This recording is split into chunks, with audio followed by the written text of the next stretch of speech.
صحیح. پہلے دیا تو کم نہیں کرتی, یہ کیا ہے؟ اس کے اندر اگر کوئی آدمی انسٹالمنٹ پر یا آدمی کہتا ہے ابھی میں دے دوں گا تو 1 لاکھ, بعد میں اگر دوں گا تو 1,20,000 روپے. اب مان لیجئے کہ میں نے 1,20,000 روپے دینے میں دیر کی, یہی سوال ہے آپ کا. وہ 1 مہینہ لیٹ کیا تو اس پر جو جرمانہ لگا رہے ہیں وہ لوگ سود ہے.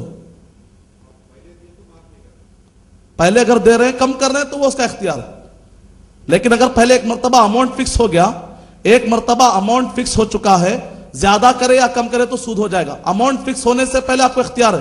ایک مرتبہ اماؤنٹ فکس ہو گیا تو نبی اکرم صلی اللہ علیہ وسلم نے کیا کہا, اوکسہما, کم کرو یا زیادہ کرو سود ہو جائے گا. فکس نہیں ہونا, فکس ہونے سے پہلے آپ کم زیادہ کر سکتے ہیں. 1,10,000 میں دے سکتے ہیں کسی کو آپ فری میں دے دیجئے, کسی کو آپ 1,20,000 روپے میں دے دیجئے, آپ کا اختیار ہے. تجارت میں آپ کا اختیار ہے. کسی کو آپ 60,000 روپے میں دے دیجئے, کسی کو آپ تحفے میں دے دیجئے. لیکن ایک مرتبہ فکس ہو گیا کہ 1,20,000 روپے ہیں, اس کے بعد اگر کم ہو رہا ہے زیادہ ہو رہا ہے تو سود ہو جائے گا. تیسرا سوال جو آپ کا رہے گا, آخری سوال بھائی کا جو ہے سے بینک والوں سے لینا چاہیے نہیں لینا چاہیے, یہ سوال ہے میرا. اسلامک بینک بول کے دے رہے ہیں, بعد میں یہ چیز کر رہے ہیں, تو ایسے بینکوں سے لینا چاہیے نہیں لینا چاہیے؟ اس میں چاہے اسلامی بینک ہو چاہے وہ آپ کسی بھی کمپنی سے جا کر کاروبار کرتے ہیں, اگر یہ ایسی شرط لگاتا ہے کہ اگر آپ بننے میں دیر کر دیے 1 مہینہ 2 مہینہ تو آپ پر جو جرمانہ لگے گا, یہ شرط لگانا خود غلط ہے. آپ لے سکتے ہیں کیونکہ ان کی شرط لگانا غلط ہے, یہ ان کو گناہ جائے گا. ایسی شرط لگانا اسلامی اعتبار سے جائز نہیں ہے. اگر وہ لگاتے ہیں, بزنس اپنی جگہ پر صحیح ہے, ان کا یہ شرط لگانا غلط ہے, کیونکہ نبی اکرم صلی اللہ علیہ وسلم نے ارشاد فرمایا کل شرط, صحیح بخاری والیوم نمبر 7 حدیث نمبر اگر آپ 50 سے 60 کے دوران پڑھیں گے, کل شرط ما لیس فی کتاب اللہ فہو باطل, ایسی شرط جو قرآن سے ٹکرا جائے تو وہ باطل ہے. فإن کان 100 شرط, 100 شرطیں بھی کیوں نہ لگا لیں, تو ان کا شرط لگانا خود غلط ہے. آپ یہ اپنا بزنس کاروبار کر سکتے ہیں, لیکن انسٹالمنٹ اگر آپ کر رہے ہیں تو ضروری ہے کہ جرمانے کی حالت آنے نہ دے. اگر آپ ایسی حالت لا لیتے ہیں تو تب آپ ذمہ دار ہیں, تب گناہ ہے.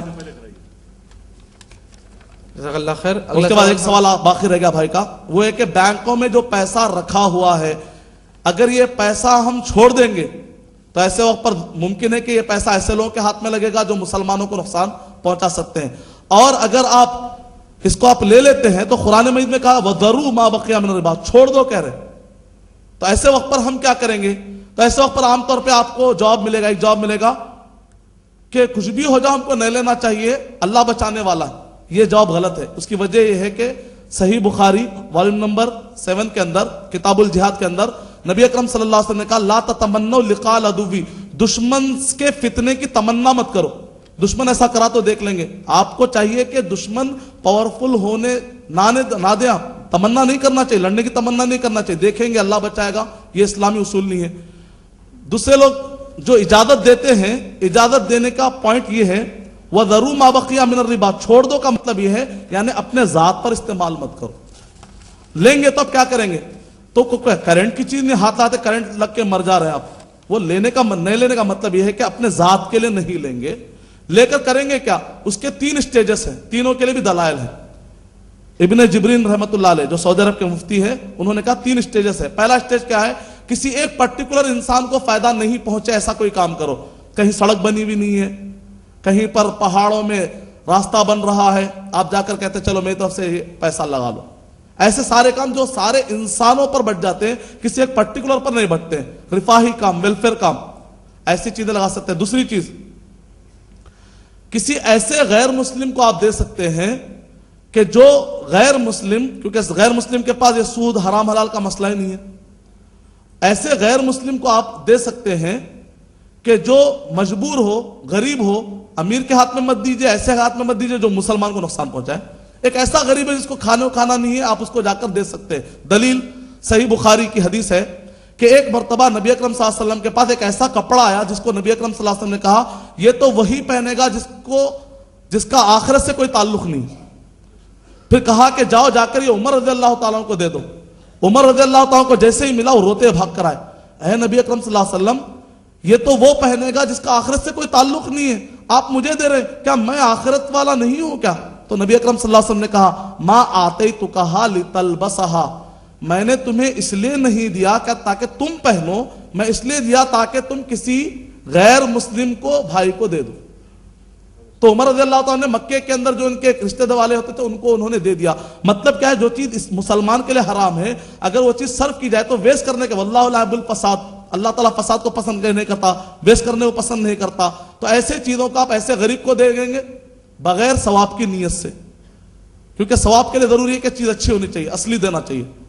تیسرا مرحلہ یہ ہے, مسلمان ایسا مسلمان ہے جو کینسر کے مریض سے یا کوئی مرض سے یا کوئی بیماری سے تڑپ رہا ہو, اس کے پاس پیسہ نہیں ہے یا کھانے کو کھانا نہیں ہے, تو ایسے وقت پر سورہ انعام نمبر 6 کے آیت نمبر 119 میں اصول دیا گیا ہے, مجبوری میں حرام چیزیں حلال ہو جاتی. تو ایسے وقت پر ایسے مسلمان کو دیا جا سکتا ہے جبکہ آپ کے پاس اصلی بھی نہیں ہے, آپ نے محنت کر لی, اصلی دینے کے آپ لائق بھی نہیں ہے, سامنے والے کے پاس کچھ بھی نہیں ہے, وہ بیماری سے تڑپ رہا ہے, کینسر کا مریض ہے, آپ یہ پیسہ اس کو بھی دے سکتے ہیں اس اصول کے مطابق. لیکن یہاں پر یہ بات ذہن میں رکھے, کئی لوگ یہ پورا بیان سننے کے بعد مجبوری کی اجازت دے دی مولانا, اب ہر چیز میں مجبوری مجبوری, میں بھی مجبور ہوں, کار میری مجبوری ہے, گھر میری مجبوری ہے. مجبوری اس کو نہیں کہتے, مجبوری کا مطلب نیسیسٹی, ایک ہوتا ہے لگژری, دوسرا نیسیسٹی. ایسی چیز سے کہ آپ کے کھانا پانی جس کے بغیر گزارا ناممکن ہے, اس کو کہتے ہیں عربی زبان میں مجبوری کا جو ورڈ آیا وہاں پر. ورنہ ایک آدمی کہے گا میرے بہن کی شادی نہیں ہو رہی تھی لہذا میں کر لیا, مجبوری میں آ کر.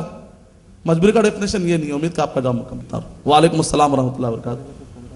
United link 100% equity portfolio insurance policy with no risk coverage, is it valid in Islam? Unit link 100% equity portfolio insurance policy. equity تو آ گیا اس میں, پھر انشورنس بھی ہے ساتھ میں, equity بھی ہے ساتھ میں اور انشورنس بھی ہے.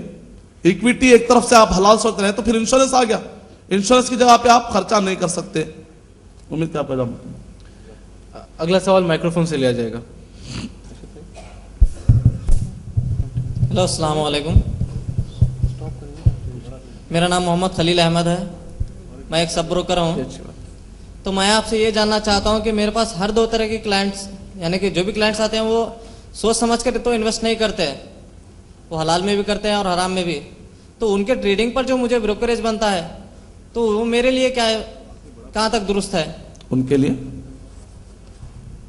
لیے نہیں, میرے لیے جو ٹریڈنگ کرتے ہیں اس پر جو بروکریج بنتا ہے میرا. آپ بروکر بنتے ہیں؟ جی نہیں, میں سب بروکر ہی ہوں. وہ سب بروکر ہیں جی. میرے پاس جو کلائنٹس ہیں وہ جب ٹریڈنگ کرتے ہیں تو ان کے ٹریڈنگ پر جو مجھے بروکریج بنتا ہے میرا, تو وہ میرے لیے کہاں تک درست ہے, اور اس صورت میں کہ مجھے کوئی دوسرا ذریعہ آمدنی نہ ہو.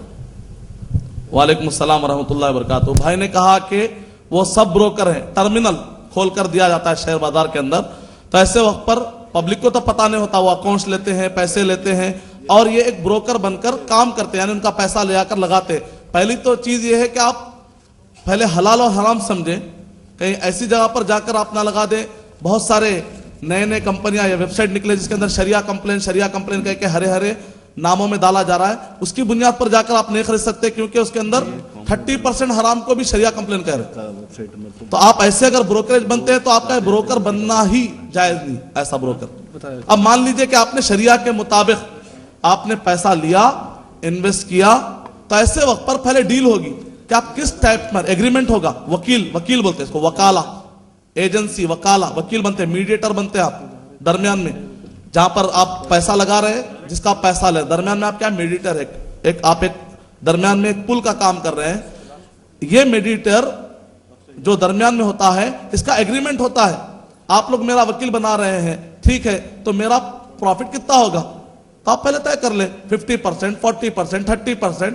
اگر آپ وہ طے کر کے لیتے ہیں, انت راض منکم, سورہ نساء نمبر 4 آیت نمبر 29, آپس میں اگر رضامندی کے ساتھ وہ لوگ کہتے ہیں 90% آپ رکھ لو, 10 بھی دے تو چلے گا, چلو لے سکتے آپ. 50%, 25% جو بھی آپس میں طے ہوتا اتنا لے سکتے آپ. لیکن دھاندلی نہ ہو, یہ ضروری ہے کہ سامنے والے کو ایک بتایا جا رہا ہے جبکہ پروفٹ کچھ اور ہو رہا ہے, تو ایسا جائز نہیں. ویسے تو یہ ناممکن اس لیے بھی ہے کیونکہ شیئر بازار میں ہر چیز کرسٹل کلیئر ہوتی ہے, نینو سیکنڈ میں پتا چل جاتا ہے. جس کا بھی آپ اکاؤنٹ لے رہے ہیں اس کو بھی پتا چلتا ہے کہ میرا پیسہ کہاں جا رہا ہے. تو اکثر یہ ناممکن ہے, بڑا آسان ہے انشاءاللہ مسئلہ سمجھنے کے لیے. امید کہ آپ کا جواب مکمل. جزاک اللہ خیر شیخ ارشد بشیر. اہم ترین عنوان پر آج تقریر اور سوال